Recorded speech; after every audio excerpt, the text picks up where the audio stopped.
And now, the next case. All parties in the matter of Worrell versus Worrell. Step forward, please. Dale and Isabel Worrell are suing their son, Pascal Worrell, for defaulting on a car loan that was in their name. Mr. and Mrs. Worrell, this is your son. He's 20.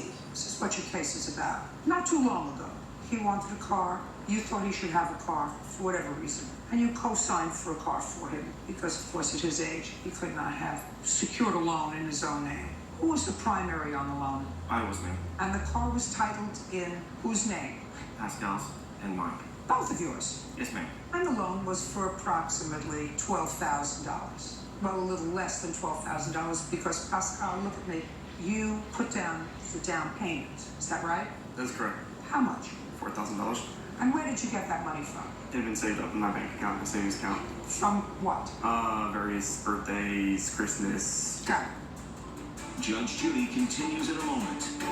You deprived him of his property. You took control over it. It's your car. Get rid of it. He said he didn't want it. He told the pastor that, Don't tell me what he... Listen to me. You can't tell me what he told the pastor. That's hearsay. Well, then, according to you, you didn't like your son's comings and goings. And you sent him to live in the pastor's house of your church. That's his behavior. He wasn't happy about that, but your house, your rules. At about the same time, you told him that you wanted the car back. Because had you missed any payments, Pascal? No, ma'am, not that I was aware of. Well, you would know whether you made payments. You were supposed to make payments on the car? My dad had full control of my bank account. As a result, he was making payments through my bank. So whatever payments were made, he was aware of. I was not. Were you working? Yes, ma'am. Were your checks going into the bank? No, ma'am. I was giving my checks to my dad to deposit into my bank account. When you went to live with the pastor, in what month was that? That was in the month of August. August of 2013. 2012, I think. It's 2012. 2012. And it wasn't August, ma'am. It was earlier. When? It was around June of that year. Well, you say June. He says August. Could have been July. Perhaps. Well, perhaps.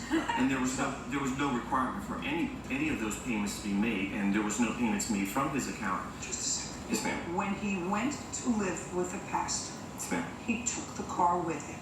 No, ma'am. He did not take the car. The car remained at our home. Did he get the car? When he was at the pastor's house, he had the pastor call and tell us that he No, didn't want listen to speak me. with us. There's just... Yes, ma'am. Pascal, when you were living at the pastor's house for that short time in the summer, Yes. did you have the car with you? No, ma'am. I did not. You did not. No. Is that correct? That's correct. So you have the car. The car remained at our home. That's an easy. At some point, because that's a little different story than you're telling in your complaint. At some point, according to you, you gave your son $3,500, which was part of the money that he put down on the car. And then you sold the car at some point, and there was a Traded the car. deficiency in the loan, and you want him to pay the rest. That's correct, ma'am. That's not happening.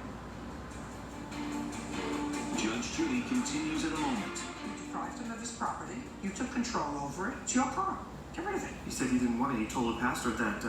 Don't tell you me had what he... pastor Listen to call. me. You can't tell me what he told the pastor. That's hearsay. There were all kinds of ways to handle this situation. How long had you had the car, Pascal, before you went to live with the pastor?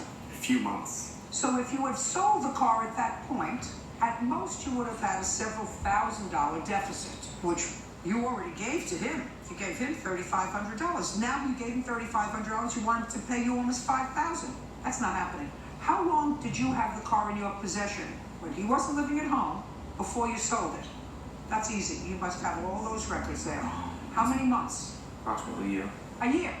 Come on, Mr. Warrock. You're ridiculous. That's all. Step up. Judge Judy continues in a moment.